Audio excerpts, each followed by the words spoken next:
Curitiba está em constante transformação. Entender a cidade é entender as pessoas que vivem nela. Está começando agora o Mercado Imobiliário de Canta a Canta aqui na Jovem Pan News. Eu sou Carlos Eduardo Canto e, como sempre, vamos falar do mercado imobiliário e os detalhes que fazem a diferença na vida das pessoas. No primeiro bloco, vamos conversar com José Rubens Joaquim e Fernanda Joaquim, diretores da Pacific Incorporadora. E no segundo bloco, a gente recebe João Awada Júlio, da MCDI. José Rubens Joaquim, formado em Engenharia Civil pela Universidade Federal do Paraná. Atualmente, ele é o diretor da Pacific Incorporadora. E sua esposa e também sócia, Fernanda Bini Joaquim, formada em administração pela FAI Curitiba.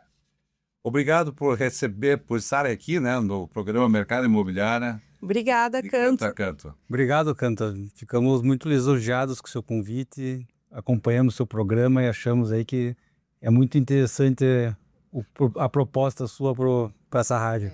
Você sabe que o mercado imobiliário você tem que, os nossos ouvintes e tudo gosta de histórias, e principalmente você está comprando um sonho, né? As pessoas compram um sonho independente do tamanho, né? Você está lá na beira do rio, ela quer uma casinha, daí você vai galgando posições. Isso aí tem que reverter no mercado imobiliário aqui e mostrar quem são as pessoas que estão por trás. Então existe uma história. E nessa história, começando por você lá, que você fez engenharia, né? E você está na terceira geração. O que te inspirou para você fazer lá engenharia? Foi bem isso, Canto. Eu, desde quando eu nasci, conheço por gente, escuto sobre construção e incorporação. Eu convivi muito na casa do meu avô. Meu avô é engenheiro civil, engenheiro José Joaquim.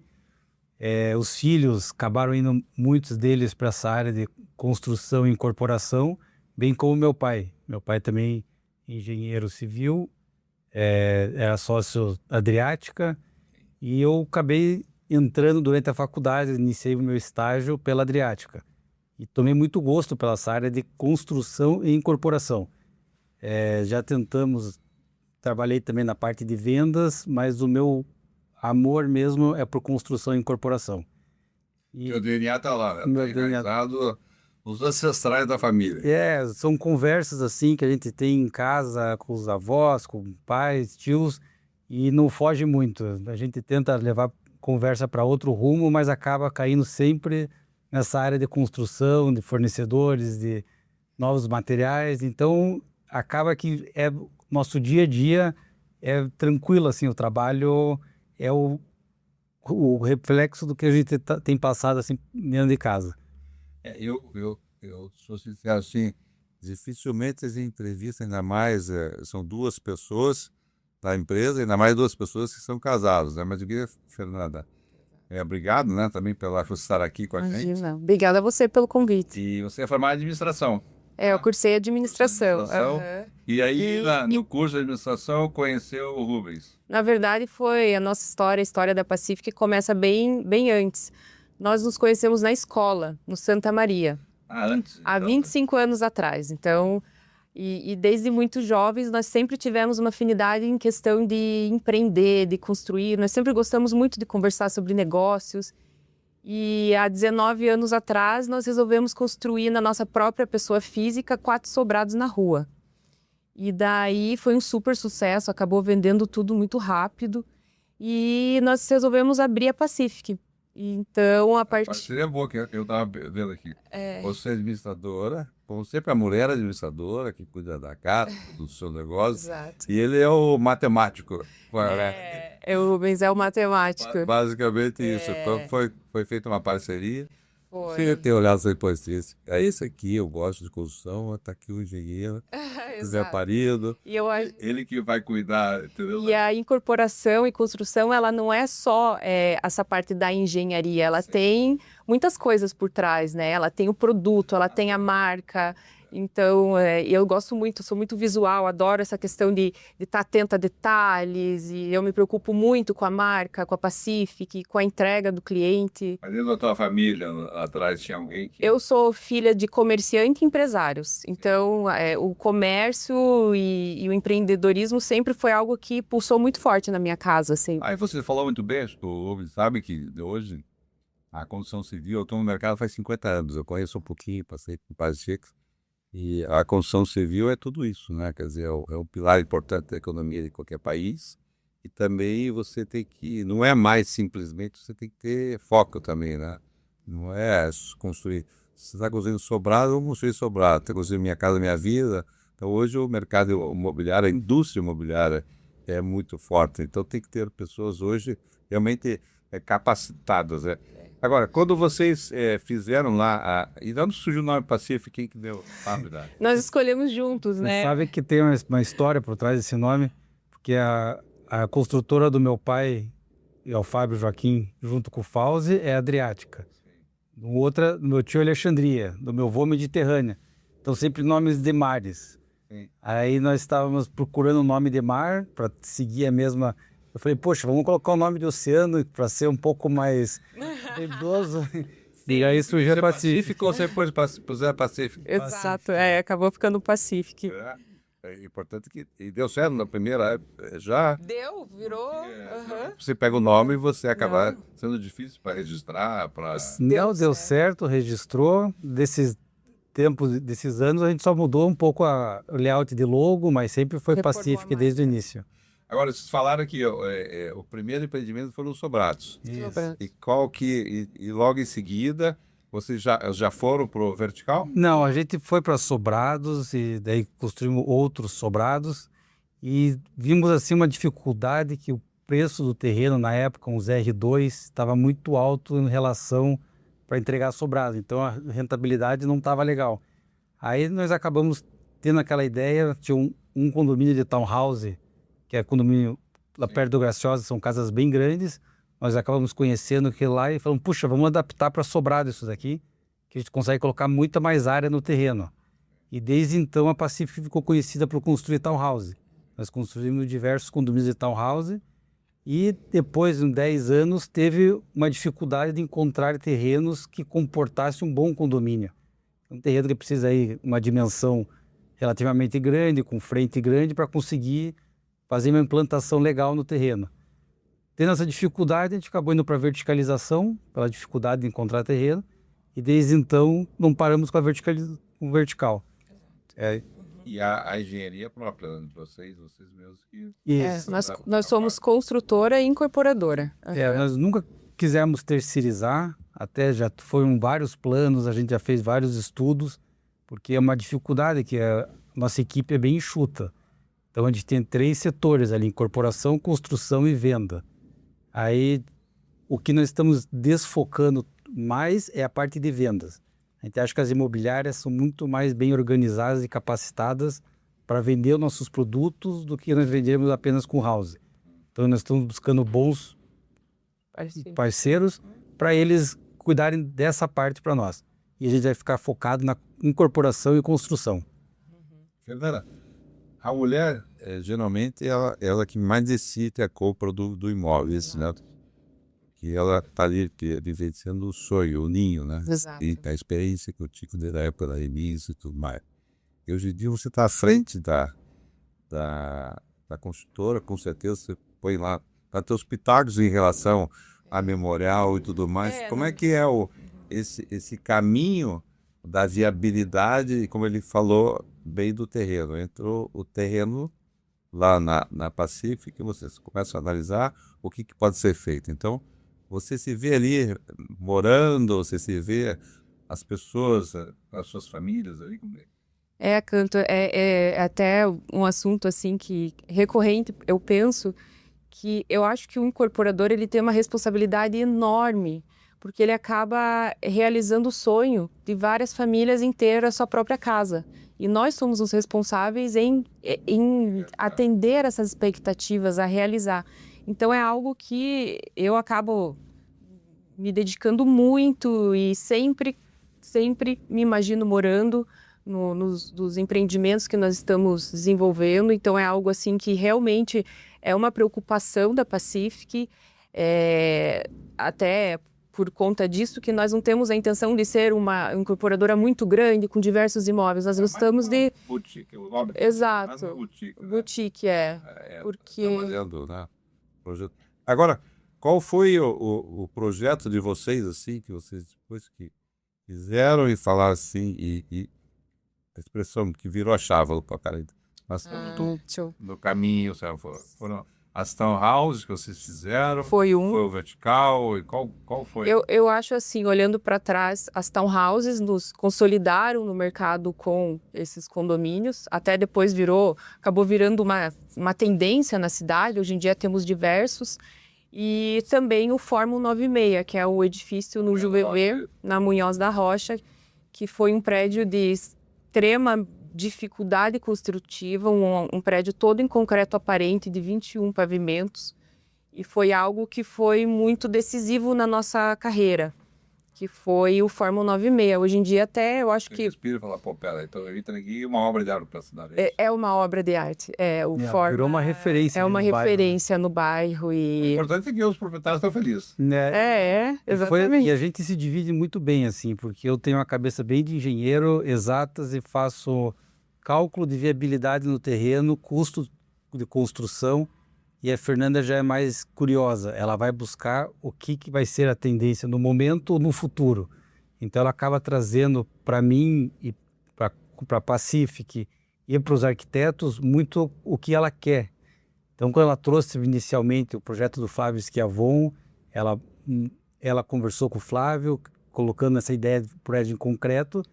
Quando eu vi inicialmente o projeto, eu falei, não, isso aqui eu não vou executar. Isso aqui não faz sentido. E foi um desafio, conversamos bastante e falamos, não, vamos encarar essa batalha aí. E, obviamente, deu bastante trabalho, mas ficou um prédio, assim, que a gente fala assim, um presente para Curitiba. E esses detalhes, assim, se divide, assim, ó, a parte de criação do processo é Fernanda. Aí eu entro na parte de compatibilização com projetos complementares e execução da obra. Quando eu entro na parte de acabamentos, ela fica mais na obra do que eu. Então, a gente se divide bem em etapas, assim. E que eu vejo assim, eu não tenho uma visão tão de acabamento fino quanto ela consegue fazer. Você é um engenheirão e ela... Ele é. Eu venho lapidando. Veio arquitetor de arquitetura. Super, O senhor já pensou em fazer arquitetura? Olha, Canto, eu confesso que eu gostaria muito de fazer arquitetura, mas de fato hoje em dia eu trabalho tanto, eu já sou mãe, eu trabalho tanto, eu acabo que eu aprendo com os profissionais durante a obra, que eu estou sempre junto, então... Agora, uma coisa importante dentro do mercado, eu como corretor de imóveis, aí, como falei, estou aí há 50 anos, e eu vejo que no passado vocês faziam, as consultoras faziam, e não pediam opinião para corretor, para ninguém. Iam lá e fazia esse projeto e coloca à venda. Hoje, está sendo a pontalagem. Hoje em dia, você tem, na minha opinião, engenharia importante, arquitetura importante, mas hoje quem resolve é o vendedor. A parte comercial, se não tiver o comercial, quem inventa, que é um profissional bastante importante. Quando vocês quiseram lá ter seu forma, vocês foram procurar as imobiliárias para ter opinião. Eu vejo que hoje isso é muito importante, porque saber a ponta, né? Exato. Como é que vocês veem essa relação de vocês com o mercado comercial? Nós temos, assim, alguns parceiros de imobiliárias que já estão desde o início estratégicos e são sempre muito abertos para dar um palpite, tanto como área, tamanho de quarto. Então, eles olham, já batem o olho e falam, puxa, isso não funciona. Sim, ótimo. E até quando depois que desenvolve o projeto, você está com a perspectiva pronta, você começa a fazer pré-apresentação, você vê que você fez falha no projeto. Sim. Nós não temos preguiça, a gente volta, muda para tentar sair o mais perfeito possível. Obviamente que todos os projetos você acaba vendo 1000 vezes e come bola em algumas coisas, né? Mas é a questão normal, o importante é você conversar. Porque o projeto é papel, né? Você pode rasgar e jogar falando, pode ser ali, não, porque uma vez eu vi um empresário, acho que foi o Caio Luiz, mas ele falou que papel e projeto você pode rasgar e jogar. Depois que você põe o navio no mar, não tem mais voltar atrás. Depois que você faz uma fundação, você não tem mais condições de voltar atrás, né? É que nem pesquisa, né? Exato. Pesquisa você faz, agora, se tem uma pesquisa que aquele produto não é o ideal para a região, então acaba... Mas dentro dessa linha, modelo, hoje em dia, nós estamos no estado Até estou vendo pesquisa que é Paraná e Santa Catarina, que é pleno emprego. Quer dizer, a dificuldade de mão de obra hoje está todo. Exato. Então é só construção civil. E também tem, hoje em dia, os modelos construtivos. Quer dizer, você que gosta de acabamento, gosta de ver, você tem que estar muito antenada, tem que engajar muito, tem que saber o que está acontecendo. Como é que vocês estão vendo esse momento dessa mudança que tem de fazer? Quer dizer, tem um projeto bonito, mas como é que vai executar? Exatamente, essa sempre é uma preocupação aqui da Pacific, de procurar materiais de qualidade, com a facilidade durante a obra, e a gente acaba sempre tendo essa dificuldade de sempre estar buscando materiais adequados, materiais que estão sendo tendências. Então é algo assim que a gente sempre está buscando mesmo mudanças. E seria o pós-venda, e mais com você. O pós-venda de vocês hoje, eu digo aquela reclamação que ele estava falando do proprietário, parece essa preocupação é muito grande, né? Sim. Tem que construir bem para amanhã. Seria coisa, mas acontece, né? Acontece. Mas se você é proativo, eu digo sempre, não deixe de falar, vou atender no tal dia, daqui 5 dias, daqui 6 dias. É duro quando você não atende. Problemas existem, agora nós estamos aí para resolver, né? Lógico. Exato. Nós estamos aí foi uma outra obra que foi um desafio para nós, uma que nós estamos construindo, o Estúdio 01, que é bem em frente ao portal da PUC. Então foi assim, puxa, como é que nós vamos a imagem da Pacific para estúdio?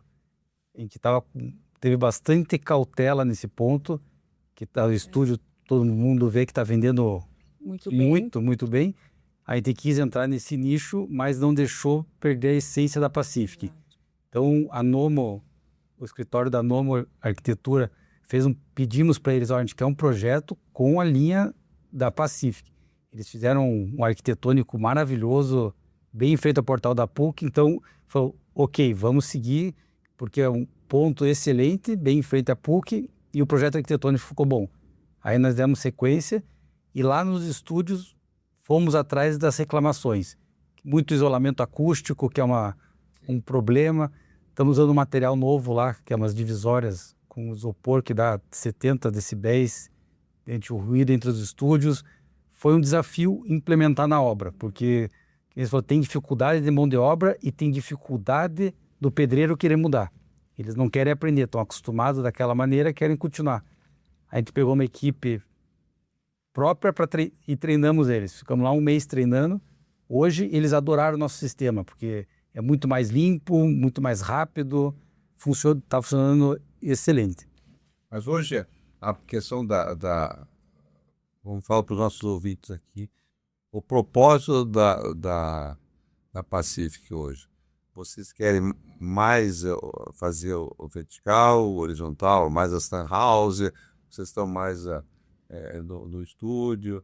E eu queria que você falasse do momento agora. Qual que é o empreendimento do momento que vocês estão construindo para os nossos ouvintes? Então, nós pretendemos continuar no vertical. Nós estamos terminando o estúdio que fica em frente à PUC. Agora vai entrar a parte já de acabamentos. Então a gente pretende entregar em outubro. Pouquíssimas. Eu acho que de 104 deve ter 5 para vender. Foi um super sucesso. São de 18 metros, a maioria, e tem de 22, tem de 30. São essa metragem. E acabou vendendo super bem. E agora nós estamos lançando um projeto na 7 de setembro, que é o Helic. Trouxeram um arquiteto de São Paulo. Exato, nós trouxemos o Afilalo Gasparim de São Paulo para projetar esse empreendimento. É o primeiro projeto, e até foi muito curioso, porque lá no escritório deles, eles dizem que o Helic é o filho preferido deles, que é um prédio menor, que eles estão acostumados a construir 50 metros quadrados, até 100 metros quadrados, né? Então, grandes obras. E o Helic, para eles, virou uma coisa gostosa ali, pequeno, e que eles estão cuidando e estão adorando elaborar esse projeto. E a nossa grande aposta aí... lá na 7 de setembro, no final ali da 7. 24 unidades. 24 unidades. Estamos lançando agora, em março, e ali o que chamou muita atenção nossa, do arquiteto, que foi uma gota d'água para a gente definir, foi a implantação que ele fez do prédio. O terreno é maravilhoso, tem 1.800 metros, 40 metros de frente, mas era face sul. E esse, a gente sabe, para Curitiba, às vezes é um... Sim. É um Hoje tem todos os modelos. Agora, eu pergunto o seguinte, é uma boa comercial, né?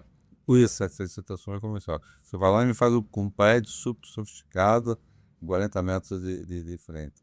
Vai lançar agora em março, até o spoilerzinho, o lançamento vai ser agora, né, desse mês. Vão fazer lançamento ou propriamente vão chamar as imobiliárias aí, parceiros, vão abrir para o mercado, aproveitando como é que vocês, aqueles que não podem vender esse empreendimento, podem entrar em contato com vocês? Podem. Pode entrar, mas nós estamos focando com 8 imobiliárias, nós definimos trabalhar com 8 imobiliárias. Essas 8 imobiliárias, nós estamos fazendo uma ajuda de marketing, cada imobiliária tem um sistema diferente de trabalhar. E estamos nos focando que essas 8 imobiliárias vendam o nosso empreendimento. Mas por um período X, depois tem que abrir para o mercado. Depois, para os primeiros 6 meses. Né? E, obviamente, que se outras imobiliárias tiverem clientes, mas as 8 imobiliárias, elas têm alguns critérios diferentes. Uma certa preferência. Mas isso está definido como regra. Então, isso é mais importante que como regra. Eu, desculpa, tem 5 imobiliários que trabalham. Eu digo isso porque, às vezes, você tem lá o canto que eu tenho um cliente para vender e acaba no tempo. Então, o nosso ouvinte, se ele tiver um cliente, ele pode entrar em contato. Pode entrar em contato. Para poder conversar com você. Com certeza. Você falou da rua ser comercial. Essa foi uma situação que eu tenho alguns prédios residenciais mais antigos na rua, mas o comércio ali é muito forte, né? Nós vimos assim que a localização, a gente acredita muito que é uma área que em breve, um futuro breve, vai virar tudo residencial, porque o fluxo das ruas é fácil, acesso, ciclovia... Também hoje já se transformou, hoje o desejo, né? A região da esquerda. Então, toda... Tem uma ciclovia que passa na frente do L, que vai até o Barigui, aí os principais comércios estão tudo no raio de 5 quilômetros, é muito próximo tudo. O jardim Lojé deveria ser muito mais todo verticalizado lá. E esse caminhão, isso. Exatamente, Bem, eu sempre passo ali, eu vejo que tem casas muito boas lá e poderia ser lá, velho. E algo que chamou muito a atenção também nesse terreno é que ele é antes do Ecoville, ele não é no Ecoville, que é um bairro que tem muitas pessoas com essa dificuldade de locomoção, do trânsito. Então ali ele fica numa região já bem mais fácil de... E você lança agora em março e entrega para o quê? 30 meses? 30 meses. Isso. Lança agora em março e entrega para 30 meses. E no segundo semestre nós vamos ter o lançamento de um outro estúdio na Coronel Ducídio. Tá, Coronel Ducídio. Quase esquina com a Vicente Machado. Batel ali. Antes do lado esquerdo ali? Descendo do lado direito. Antes, perto da Avenida Batel, quase. Não, para baixo da Avenida Batel. Descendo ali. Você é Coronel Ducídio? Antes de chegar na Vicente Machado tem um terreno. Tem um prédio mais antigo todo na esquina. A Fabília fez um prédio à esquerda ali, né? Fizeram. Exatamente. Foi aquele da esquerda, foi meu tio-avô que fez. Eu me lembro aquele prédio lá. É na frente, então, ali. Na frente. Lá daquela loja de Viaçouva ali. Isso. Exatamente. Felipe lá. Exatamente, terreno maravilhoso para fazer estúdios, E esse vai ser lançado em... Esse no segundo semestre. É projeto de quem lá? Da Nomo. Da Nomo. Da Nomo? É um prédio de 10 pavimentos, tem estúdios de 22, 30 e 35 metros. 35 já dá para fazer um quarto. Ficou bem legal ali, um terreno relativamente pequeno, mas a Nomo conseguiu fazer um projeto que ficou bem diferenciado. Interessante. Quero olhar esse projeto. Exatamente. Na verdade, esse projeto vai acabar sendo muito para investidor, né? Para pessoas comprarem e fazer a locação. Esse é tipo do projeto que aqui no grupo tem a Top View também, que é a revista, né, do grupo. E tem muito a ver com esse tipo de empreendimento, mas, né, é classe A e AB, né? Então, é um projeto que de vez em quando eu vejo ali que há necessidade em Curitiba e principalmente na região. Porque antes ali, na Freight Festival, tem uma consultora que lançou e foi muito bem. É verdade. Foi do Caribe. Foi no, a TV que é a Gisele, eu vi uma entrevista, mas ela até falou que tá muito difícil achar terreno ali. E realmente é muito difícil Muito difícil. achar terreno. Agora, a questão, ele já perguntou que hoje todos os empreendimentos estão abertos aos corretores de imóveis aqui de Curitiba, né? Só entrar em contato com vocês.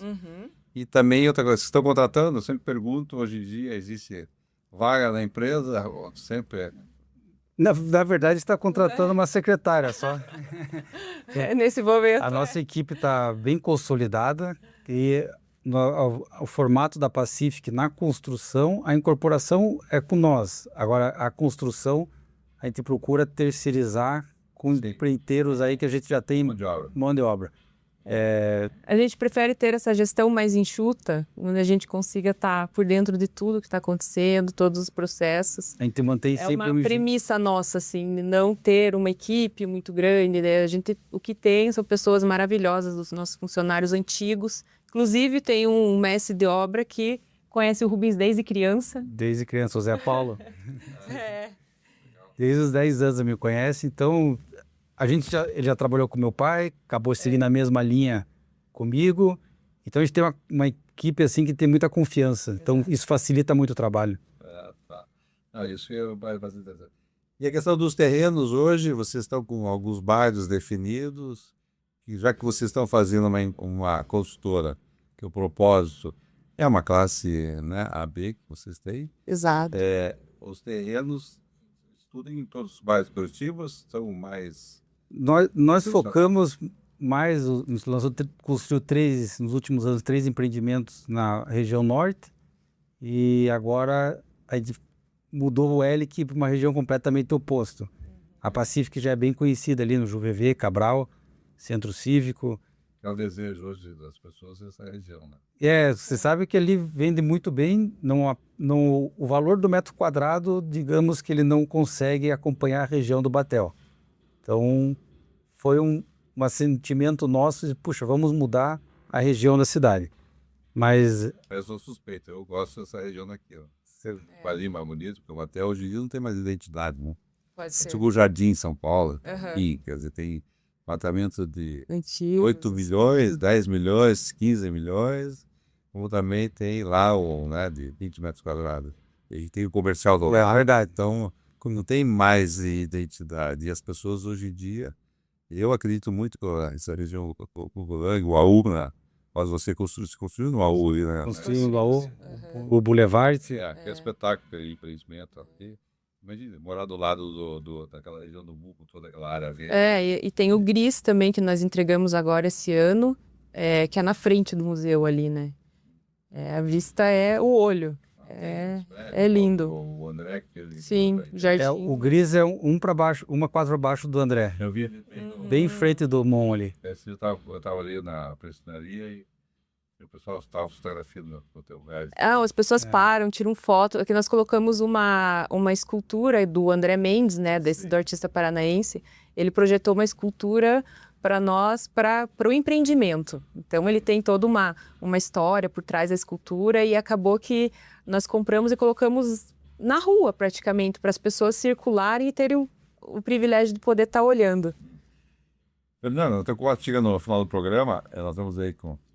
E eu queria mais direcionar você que falasse para os nossos ouvintes aí. Nós estamos assim num momento hoje de reforma tributária, estamos num momento de emprego, estamos num momento hoje do mercado do 6x1, o Brasil está passando, mas existe uma sinalização de juros, baixar os juros. Então, o que você falaria para aquela pessoa que está procurando imóvel hoje? Você como mulher e trabalhando na construção civil, você acredita que aquela pessoa, não, o imóvel vai baixar? Olha, nós conversamos muito sobre esse assunto e acreditamos que o valor dos imóveis irão subir. Irão subir, acho que representativamente. Eu calculo sempre em questão de 2007, em torno de 10% ali. Então... Do valor do você está hoje, está 10 mil metros quadrados, vai para 11 mil, É o que eu penso, porque a reforma tributária e tudo isso a gente falou também. E também a questão do modelo construtivo, também, mão de obra e tudo mais, que antigamente, na época do teu avô, não impactava tanto. Hoje impacta muito no custo. O custo de capital é bem representativo. Hoje já baixou muito a margem das incorporadoras, né? E essa questão de mais do tributário é inevitável que você vai ter que corrigir a tabela mais do que uma inflação que está sendo colocada no mercado. Se trabalhar com 4, 5% de reajuste, não fica viável o empreendimento. Bem, chegamos ao final do programa, queria agradecer a vocês, né? Legal. Ao casal de empresários, né? Tenham vida longa na Pacífico. Amém. Gostei muito de conversar com vocês. Sim, Eu acredito que os nossos ouvintes também vão procurar. Hoje, sábado, eles vão lá olhar os empreendimentos da Pacífico, Sim. que eu tenho certeza. E entrar em contato com esse casal simpático, que eu tenho certeza que vão fazer negócio. E também, se vocês tiverem aqui, os investidores que têm terrenos também, Exatamente. contato com vocês Sempre. para poder conversar e estipular. Aí. Estudar novos projetos aí, né? Então, obrigado aí pela presença. Obrigado, Canto. Foi muito agradável, um momento agradabilíssimo conversar com você. E um ótimo sábado a todos. Muito obrigada, adorei nosso bate-papo, espero que tenhamos outros. Vamos voltar sempre. Vamos voltar, vamos voltar. O programa tem que ser, né? Exato. Tem que ser perpetuar essa indústria imobiliária, contar essa história como a de vocês, que eu adoro, eu acho que é o importante que tem. Exato. Bem, a conversa está boa e continua daqui a pouco. Fica com a gente, é um rápido intervalo. Já voltamos.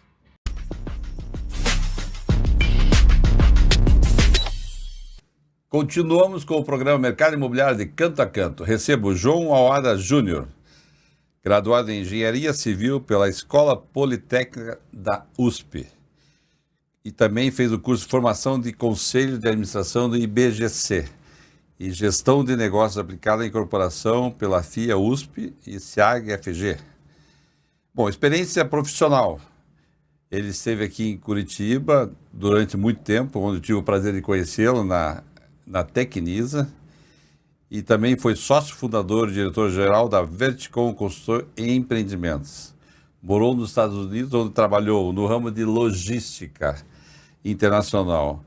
Participou de diversas entidades como diretor e conselheiro, e também coautor de vários artigos. Atualmente na MCDI, Modo Construção e Desenvolvimento, sendo seu sócio fundador e atualmente diretor. Obrigado, João.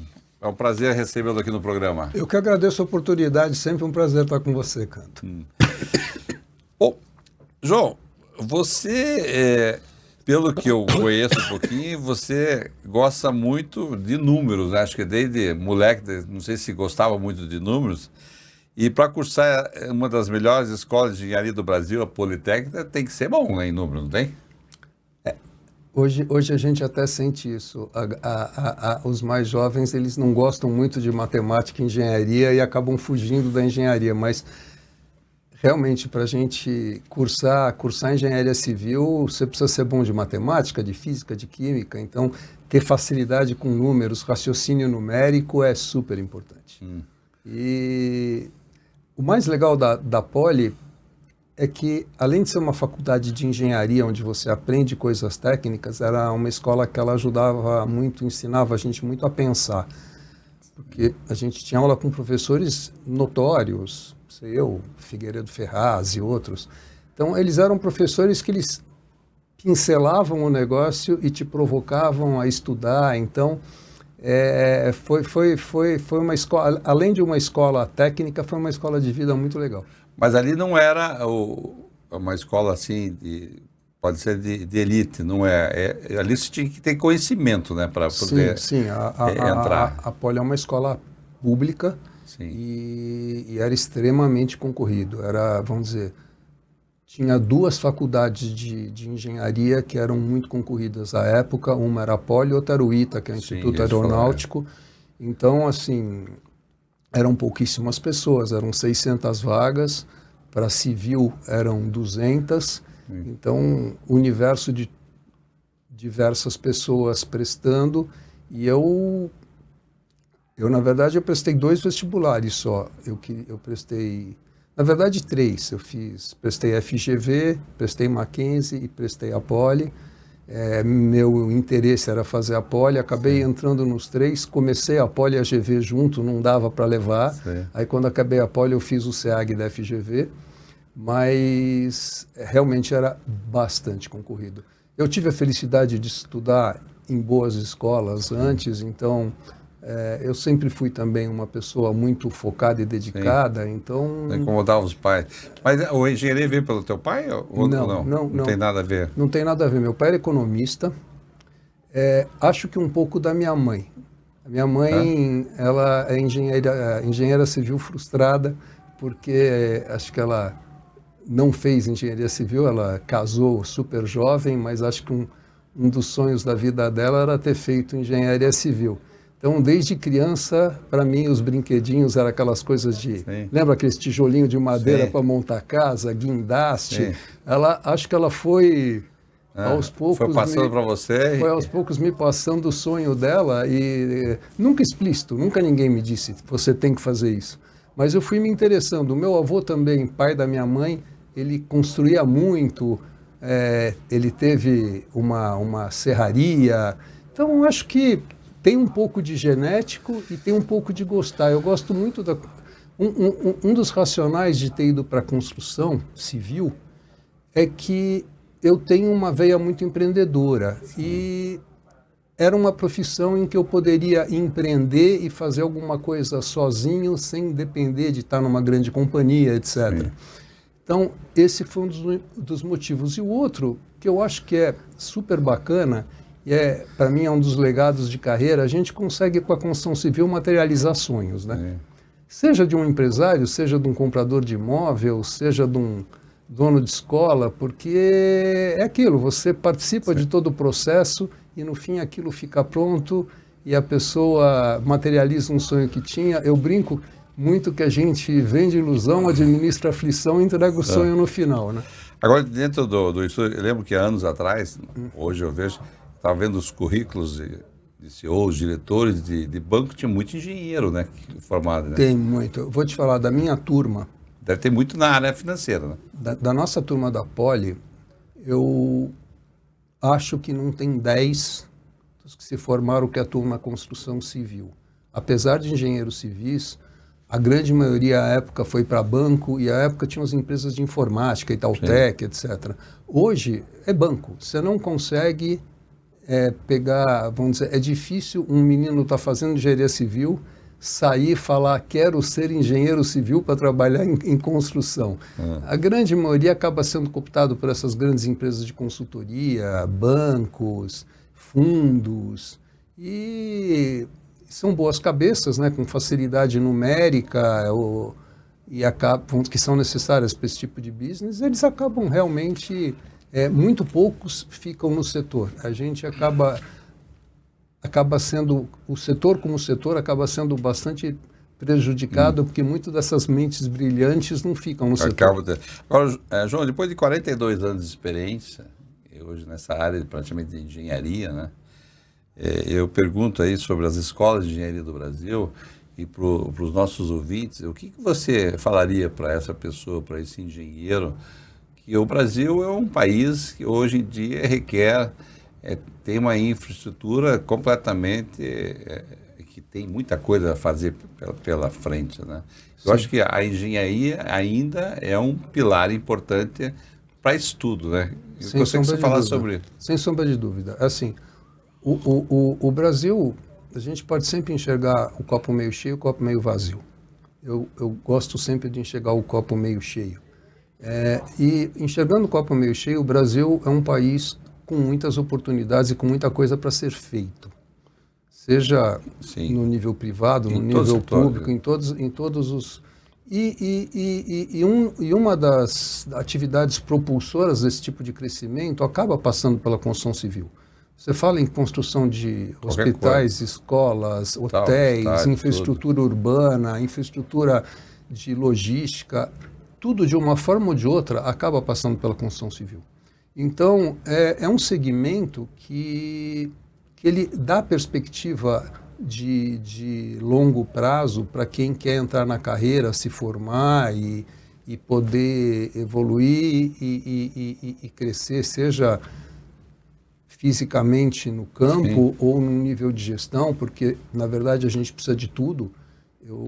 Não adianta a gente ter um profissional que ele seja... Chão lá de obra e não saiba a incorporação.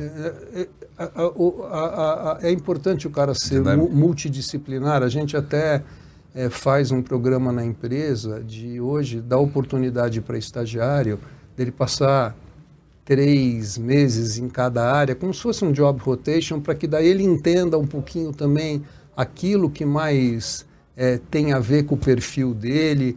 Então, eu sou muito entusiasta da construção civil. Eu acho que se eu hoje estivesse estudando, eu faria de novo.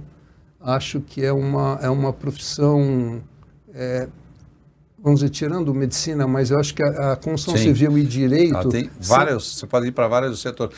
Agora, as escolas, assim, dica sua, hoje, teu neto, o que você indicaria? Ainda a Politécnica? Sem sombra de dúvida, ainda a Politécnica é uma universidade, vamos dizer, a USP é uma universidade de referência. Existem outras boas escolas, hoje a gente tem... Mantém-se, né? O Mackenzie é uma escola tradicionalmente bastante boa, a Mauá... Curitiba ainda não tem, só está na área de saúde aqui, né? O Mauá é uma escola bastante boa. Aqui em Curitiba você tem a Federal, que é uma boa escola, a PUC é uma boa escola. Sim. Então, eu tentaria entrar na USP de novo, vamos dizer assim. Mas, se você for ver hoje o volume... Os jovens, eles vão muito menos para civil, eles estão muito mais procurando profissões como mecatrônica, ciência da computação. É natural do desenvolvimento de tecnologia. O nosso negócio ainda é um negócio, se for pensar, pré-histórico. A gente empilha a pedra desde a Idade Média. Então, de certa forma, a inovação tecnológica ela existe, mas ela é menos disruptiva do que em outros setores, né? Antigamente só falava praticamente de engenharia civil. Eu entrevistei, acho que o ano passado que foi, o presidente do grupo lá, que hoje está, o seu Ézaro Fabian, o grupo Laende, que é a maior empresa hoje de capital fechado do país. Excelente empresa. E ele fez engenharia de produção, ele contando que naquela época ele resolveu fazer e foi estudar em São Paulo, porque ele queria mostrar assim, para o pai dele que era o curso mais difícil que tinha na época para poder fazer. Mas você vê, hoje eles criaram uma empresa, ele não é engenheiro civil, né? Quer dizer, lógico, hoje ele tem todo o grupo. Né? Eu vou te dizer, Canto, eu acho que talvez uma das coisas que as universidades, a USP talvez pudesse implementar, é um pouco isso, porque... você ensina cálculo estrutural, você ensina um monte de coisas técnicas, mas a coisa prática do business, da construção, do processo, você acaba não tendo. Sim. E a engenharia de produção, na verdade, ela normalmente estava vinculada à mecânica, né? Sim.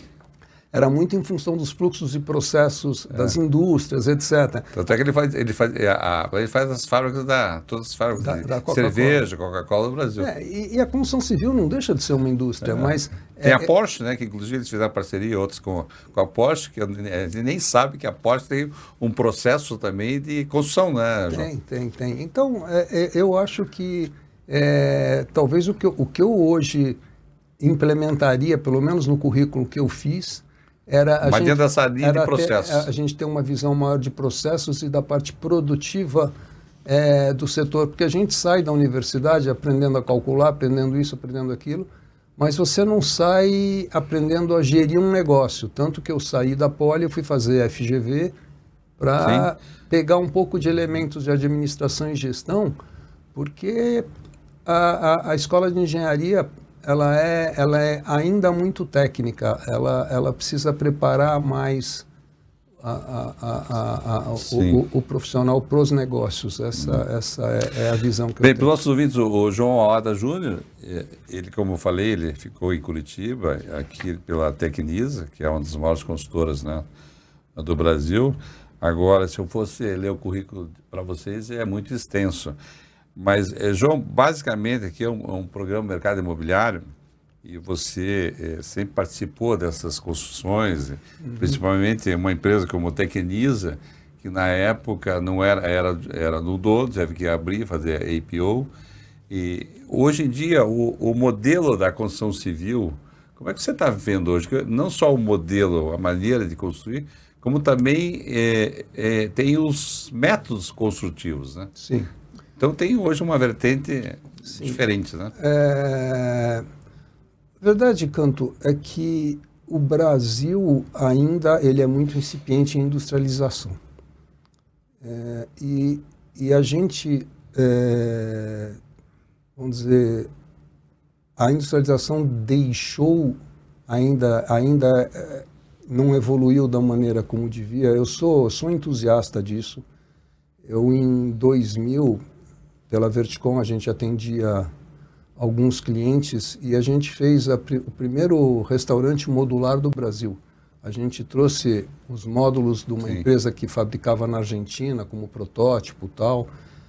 Desenvolvemos projetos com steel frame, na época com CSN. E então, hoje assim, é febre. FIT 6 anos depois. Então, assim, eles demoram a maturar, mas o processo de industrialização no Brasil, ele enfrenta algumas barreiras. A gente tem a barreira tributária, porque você produzir no canteiro é uma coisa, você produzir fora do canteiro, você acaba acrescentando ICM, IPI e outros tributos. Então, isso eu acho que a reforma tributária tende a corrigir, porque quando ela implantar, você vai poder gerar créditos, tal. Então, isso acredito que mitigue. Você tem questão de logística, porque para você produzir num local e transportar, dependendo do tipo, você requer infraestrutura boa de transporte. Você tem questão de padronização, porque a indústria ela se viabiliza com volume, ela não se viabiliza com fazer tailor-made para cada um. Sim. Então, não que você não vai ter, mas, por exemplo, você tem familiaridade com os Estados Unidos. Você vai para os Estados Unidos, vai num Home Depot ou alguma dessas grandes lojas você chega lá, você encontra a janela 1, a janela 2, a janela 3. Quando você vai para o produto imobiliário de médio padrão, baixo padrão, que seja, tudo bem, não vai estar no altíssimo, mas você vai ver lá a janela 1, a janela 2 e a janela 3. Sim. Então, existe mais padronização. Se existe padronização, ela incentiva a industrialização. Então, eu acho que a falta de padrão nos projetos também atrapalha. A gente vê hoje na faixa mais econômica de Minha Casa Minha Vida, etc., você tem já um padrão de industrialização maior. Sim. Por quê? Porque você tem uma padronização maior de projetos do que... Então, assim, eu acho que... E tem aí outros aspectos, mas eu acho que é um caminho sem volta. A gente hoje tem uma dificuldade grande de mão de obra e não é por remuneração baixa. É que, infelizmente, não é um setor sexy para se trabalhar. Então, o jovem ele não quer seguir a carreira do pai ou do avô. Os canteiros hoje, você tem uma idade média de cerca de 42 anos. O ano que vem vai ser 43, no outro vai ser 44. E se você não gerar processos onde você tenha mais produtividade e precise de menos mão de obra, isso pode ser um empecilho para o crescimento do setor. Obviamente, também a industrialização ela tem um pouco mais de appeal. Talvez existam pessoas que queiram trabalhar num ambiente mais controlado, mais limpo e etc. Então, eu acho que, minha opinião, é um caminho sem volta. Acho que a gente ainda tem várias empresas tentando se estabelecer em diversos setores. Como tudo que é novidade, você tem um monte de entrantes, depois você vai tendo consolidações. Mas eu particularmente sou entusiasta e acho que realmente é um caminho que fazendo vai a comparação ser perene. da oficina mecânica antigamente com a obra, a mesma coisa. Hoje em dia você não vê mais oficina mecânica com aquela bagunça, ferramentas jogadas e tudo mais, óleo lá, é limpa, é tudo. Eu acho que a construção civil também está partindo para esse momento, né? Sim. Hoje as boas empresas, os canteiros são organizados. Na MCDI, por exemplo, a gente é certificado ISO 9000. A primeira coisa que a gente fez na empresa, antes de bater na porta de qualquer cliente, foi desenhar os processos, foi montar uma estrutura de digital e de informação bacana, tal. Então, as empresas, se você for pensar como gestão, elas melhoraram muito com relação ao que era no passado. É um negócio que envolve muito risco e que se você não for realmente assertivo no controle de qualidade, no controle de gestão, no controle de planejamento e etc., a tua chance de insucesso fica grande. O João tinha, há anos atrás, eu conversando com ele, algumas coisas que eram decididas no mercado da construção civil. Tem uma frase dele que eu guardo até hoje para muitas empresas, né?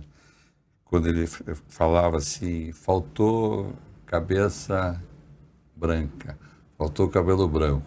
Então, João, depois de tanto tempo à frente das empresas, você voltou para São Paulo e hoje, dessas empresas todas, logicamente, ele tira a lição. Você poderia hoje estar tranquilamente em outro lado, participando de conselho.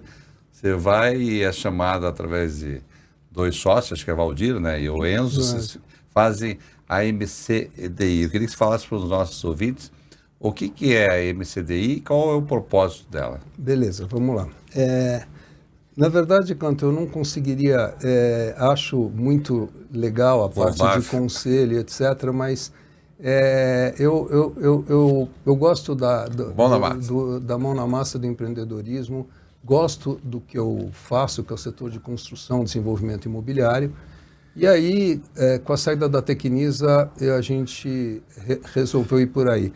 Falando um pouco do cabelo branco, depois entrando no MCDI, eu costumo dizer que, e uma vez eu tive uma passagem dessa conversando com os jovens que me perguntaram, à época, né, o que é ter 35 anos de experiência? Eu acabei respondendo, o que você vai responder rapidamente para... Eu parei, pensei e eu respondi para eles. Falei, olha, não sei se eu sou mais inteligente do que vocês. Eu não sei, talvez eu não saiba muitas coisas que vocês sabem fazer, mas eu tenho uma coisa que vocês não têm. Aí me olharam com aquele olhar assim, poxa, o que esse cara está dizendo? Falei, eu já errei muito. Então, eu acho que experiência é um pouco isso, é saber... Eu falei, e foi o que eu acabei dizendo a eles, olha, qualquer processo que vocês vão começar, você às vezes acha 30 caminhos. O cara experiente, ele já sabe que 27 não levam para lugar nenhum. Vocês vão testar os 30, eu já vou focar nos 3. Então, eu acho que a experiência acaba ajudando nesse sentido de fazer gestão de risco mais eficiente. E o nosso negócio, se você não fizer gestão de risco, ele é bastante complexo e se torna bastante perigoso.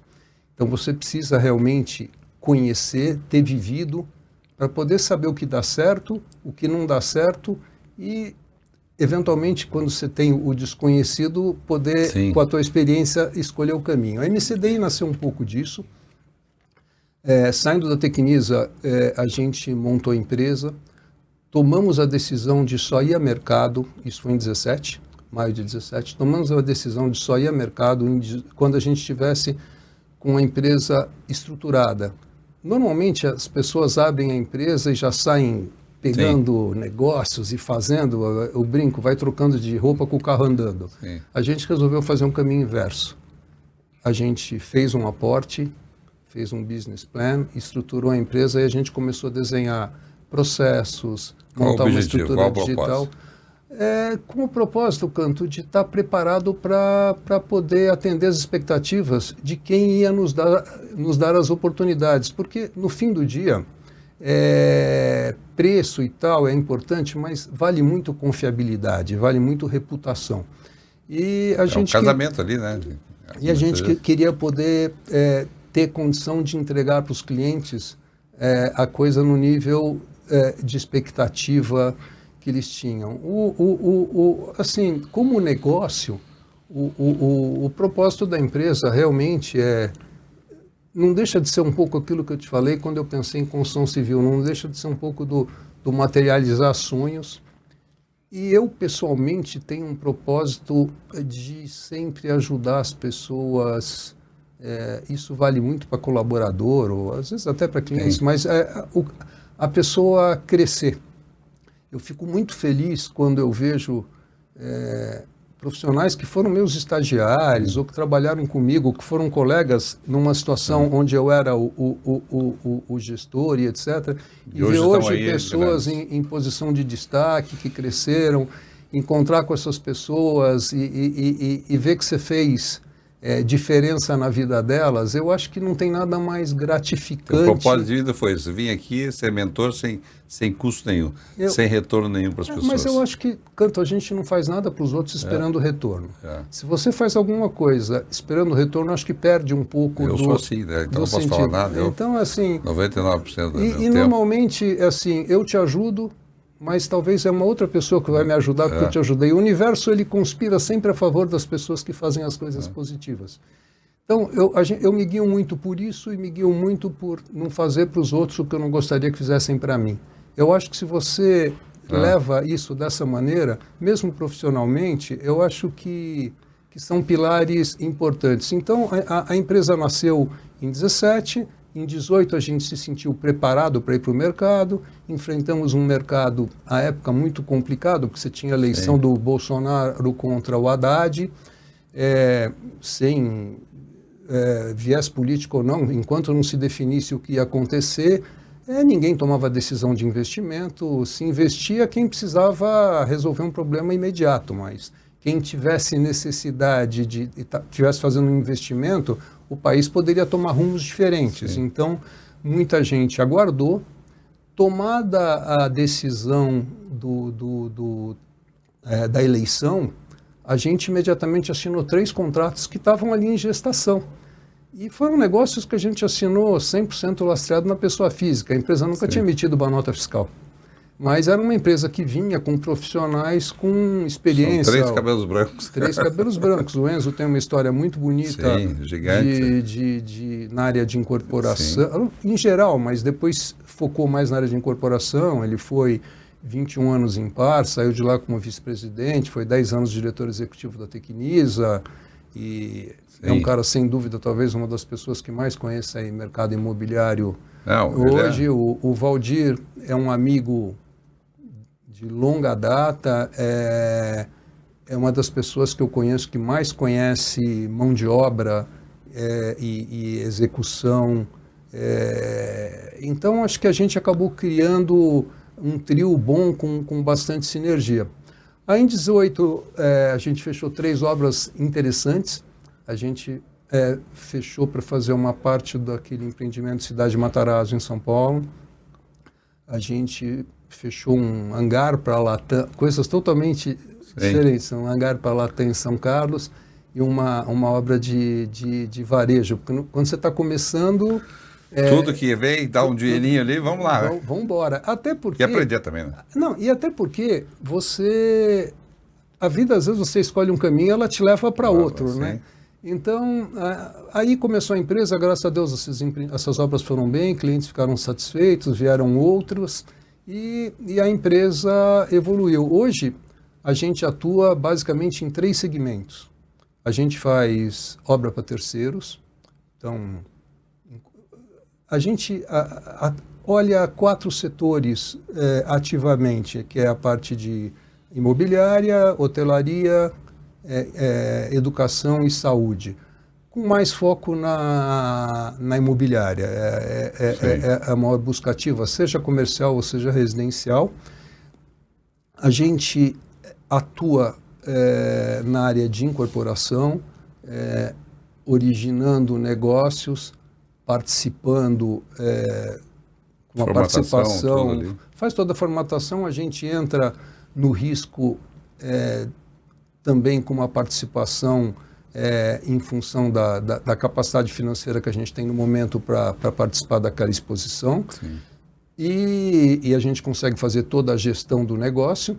E a gente tem um terceiro segmento, que é uma coisa recente, e que a gente entrou sem querer, mas hoje é um negócio que a gente se estruturou e está indo muito bem, que a gente tem feito gestão de negócio imobiliário para entidades tipo fundo, family offices, bancos. E hoje, o que a gente tem visto, infelizmente, as taxas de juro alta e etc., muitos desses fundos ou bancos, eles acabam emprestar o dinheiro muito caro. Sim. CDI mais 5, CDI mais 6, CDI mais 4. O negócio imobiliário não aguenta essa conta. Sim. Então, chega uma hora que o incorporador ele começa a ter problema. E para o banco ou para o agente financeiro, a pior coisa é uma obra ficar inacabada. Então, muitas vezes ele acaba tendo ativo micado ali. Ele intervém, porque ele quer botar o negócio, o dinheiro para acabar, mas ele não tem o know-how para fazer a gestão. E aí a gente entra fazendo. Então, bem interessante. A gente tem realmente aí... consegue atuar desde o zero de... Um geriatra dos bancos. Não digo um geriatra, mas assim, mas isso pode ser greenfield também, quer dizer, se você... Eu sou um family office, quero empreender, quero desenvolver, mas não sei fazer. A gente entra desde a legalização até assistência técnica no final, gestão disso tudo. Então, é um segmento que tem se mostrado bastante promissor. A gente tem como área de atuação basicamente São Paulo e Curitiba. A gente montou um escritório em Curitiba no ano passado.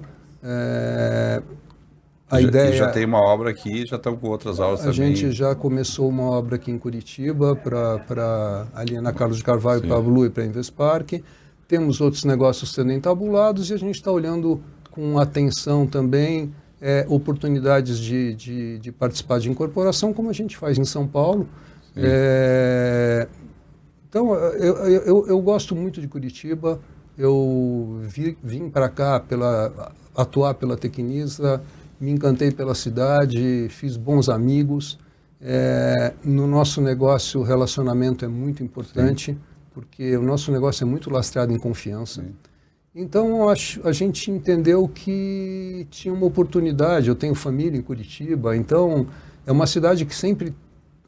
precisa, né? Sempre estou perto. Poucas, porque você é consultora, que é o principal, e ainda mais com o Valdir, que é craque mão de obra, Enzo. Então, existe para o nosso ouvinte, aquele investidor. Eu acredito que a MCDI veio, tem sede, tem aqui. E nessa linha você está contratando já pessoas aqui para Curitiba? Sim. A gente, vamos dizer, para essa primeira obra a gente já contratou, a gente está com um escritório montado aqui, tem pessoas no escritório também. Então, mas está também. sempre ali, está aberta para bom... Não, sim. Bons profissionais. Bons profissionais é o que fazem o segredo, porque a gente não faz absolutamente nada sozinho. Né? Uma empresa de prestação de serviço, ela basicamente é resultado da qualidade e da vontade e capacitação das pessoas que trabalham nela. Então, bons profissionais, hoje o mercado está brigando por eles. Exatamente. Então, a gente está realmente aberto. Quem tiver interesse em se juntar a nós... procurar a MCDI. É um grande prazer. A gente vai ficar feliz. Você sabe, João, estamos aí quase finalizando o programa. E para mim é um prazer falar com você, que é uma das grandes cabeças que eu conheci, tive o prazer de conhecer aqui no mercado imobiliário. Entrevistei aí mais de 200 pessoas, mas tem certas pessoas que estão, como você falou, começando, não é porque estão começando que não tem as ferramentas definidas, mas o cabelo branco é muito importante no mercado imobiliário, nessa indústria imobiliária. E eu vejo que quando você tem aí 30 anos, 40 anos, às vezes tem um filho que você fidelizou. Enfim, acho que a indústria imobiliária ainda é muito de pessoas, né? Não é uma parte financeira ali. Toda vez que foi para essa parte financeira, acabou lá no final não dando certo. Agora, como assim, última experiência, como pela sua experiência no mercado imobiliário, essa reforma tributária que vem pela frente, também o 6x1, questão da mão de obra, tem um estado, o Paraná hoje, Santa Catarina, é um estado de pleno emprego, e principalmente a sinalização da baixa de juros que está sentindo, Eu tenho assim o meu pensamento que vai acontecer mais ali para 2027. Mas o que você falaria para o nosso ouvinte hoje comprar o imóvel? Deve comprar o imóvel hoje? A tendência realmente é de subida? Cantor, eu sou suspeito porque eu sou entusiasta do mercado imobiliário. Você é um conhecedor, é importante atuar. Não, sem dúvida. É assim, se você for ver na carteira das grandes fortunas do mundo, poucas são as famílias ricas que não têm uma considerável parcela de investimento imobiliário na sua carteira patrimonial. Então, o imóvel ele não deixa de ser uma âncora no sentido de gerar reserva de valor de patrimônio. Então, no tempo. Então, eu acho, porque, por exemplo, tem gente que faz a conta da locação. Não, eu estou comprando, eu estou recebendo 0,3, 0,4. Tá bom, mas quanto você pagou o imóvel e quanto o teu imóvel vale hoje? E quanto vai valer também? E quanto ele vai valer lá na frente? Então, eu acho que você investir em imóveis, é óbvio que você precisa saber escolher o imóvel certo, comprar de gente honesta, comprar de empresas Escolher um bom corretor de imóveis. Escolher um bom corretor de imóveis, escolher um incorporador sólido, uma construtora, pesquisar e etc. Tomar cuidado, muitas vezes, de entender os movimentos de mercado, porque o nosso mercado tem um defeito que quando um lança um empreendimento e vai super bem, todo mundo quer lançar o mesmo produto em volta. Então, aí, lei da oferta e da demanda, obviamente, você tem muita oferta, o preço cai. Mas ele, às vezes, cai no pequeno prazo. Eu acho assim, mercado imobiliário, você comprar em localização boa e de empresas boas, a sua chance de fazer um mau negócio é muito pequena. É muito pequena. E então, procurar, né? Eu acho, assim, se a gente for pensar nos movimentos, a indústria, por exemplo, a reforma tributária para o nosso segmento de construção, eu acho que ela vai favorecer o processo da industrialização. Sim. Então, de certa maneira, agora, o restante, assim, a nossa carga tributária no Brasil, acho que é chovendo molhado, é absurdamente alta, as taxas de juro, elas não incentivam absolutamente você estar no setor produtivo. Eu acho que a queda da taxa de juros, a sinalização da queda da taxa de juros deve animar novos entrantes a poder comprar imóveis. Não acredito que ela vai cair para um dígito esse ano, mas a gente ouve os analistas dizendo aí 2% já. De cair 2% a 3%. Já é muito, porque cada 1% que você sobe a taxa, você sobe quase 10% a prestação.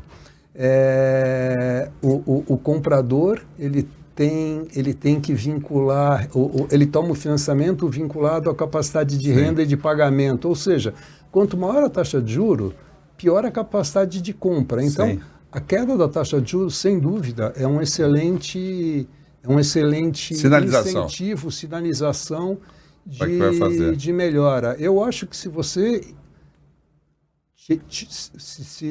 recebe a oferta de um produto bom, num lugar adequado, com um preço adequado que reflita o que é mercado, eu não teria medo de fazer investimento. Não vai perder dinheiro no longo prazo de jeito nenhum. Acabar entrando. Bem, conversei com o meu amigo João Alada Júnior, engenheiro, fez lá a Escola Politécnica e indica até hoje a Escola Politécnica. E essa sinalização que ele falou, eu também, como mercado há muitos anos, eu vejo que a minha opinião, né, é que, em média, uns 10% deve aumentar o imóvel a partir de 2027. Essa é uma opinião que eu tenho, querendo dizer que invista no mercado imobiliário que você é uma reserva de valor. Hoje em dia, com o mercado financeiro, advento lá da Americanas na Bolsa, advento agora de Banco Master, as pessoas estão indo para aquilo que é seguro. Então, essa é a opinião, que afinal de contas aqui é o mercado imobiliário, de canto a canto, a gente tem que fazer esses estudos todos, né? Então, comprem um imóvel, hoje é a oportunidade de se comprar um imóvel que não vai baixar. Bem, conversei com o João Alada Júnior, obrigado, João. Obrigado você, Canto. Obrigado você, é uma honra estar aqui com você, muito feliz. Obrigado. Quando a gente entende a cidade, a gente entende melhora as pessoas. Bem, mercado imobiliário de canto a canto. Fica claro que o mercado imobiliário muda, mas as pessoas fazem a diferença, como o João Alada. Obrigado mais uma vez pela conversa. Obrigado, E cara. assim que se faz rádio com alma e história. Espero vocês no próximo sábado ao meio-dia aqui na Jovem Pan News. Um excelente final de semana.